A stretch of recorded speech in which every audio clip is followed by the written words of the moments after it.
Marshall, absolute pleasure to meet you. Pleasure to see you. Out here at the 100 Coaches Applicants, and learned a lot from you today. I really enjoyed your content. Thank you so much. A lot of the agile coaches and transformation agents in the UK that I do are very interested in your work. I do a lot of mentoring and run book clubs with people on your content triggers and these books we have here on the table. Thank you.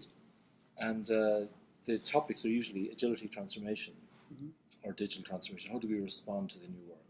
Yes.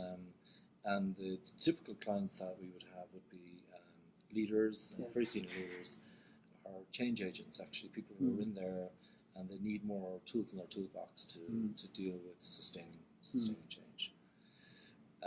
If you were to come across a leader, Yes.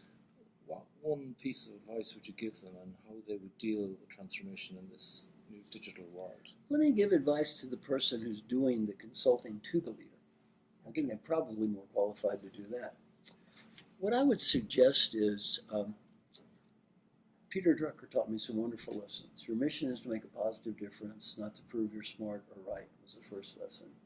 That can be very difficult with people with technical backgrounds. Most of the people we're talking about do have technical backgrounds. It can be very, very hard because they're brought up in a world of logic, rationality, not a world of selling. The second thing is the decision is made by the person who has the power to make the decision. Not the right person, a fair person, a logical person, or a good person. Whoever makes the decision makes the decision. They're the customer, you're a salesperson. And the key is really teaching people to sell the best thing they can sell, which is not necessarily what they would say is the best solution, but it's the best solution this client will sign up for, the best solution this client will buy, and making sure that they take the needs of the client into account and realize that's what they're there for. They're there to serve the client, they're there to make a positive difference, and not get lost. So many smart people, like you're talking about, get lost in technology, where technology takes a life on in and of itself, and they forget about the client.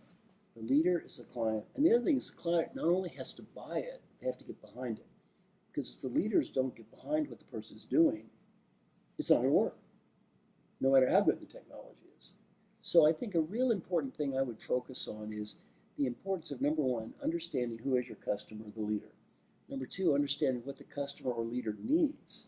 And then how can you add value to that customer in a way that they will actually implement what you're doing so that it works. Those would be my suggestions. So if I interpret this correctly, I think what you're saying is sometimes change agents need to make peace with what's really possible.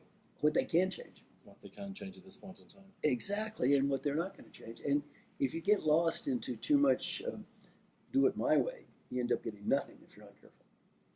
And the way change agents present themselves as well, the energy that they bring into a situation, something very conscious of myself as a change agent.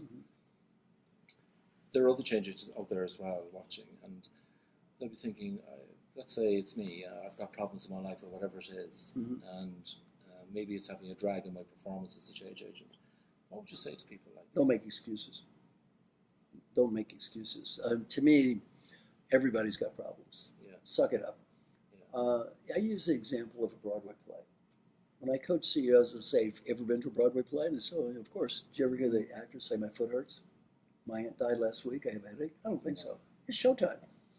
Well, I mean, to me, I'm very unsympathetic to a poor me.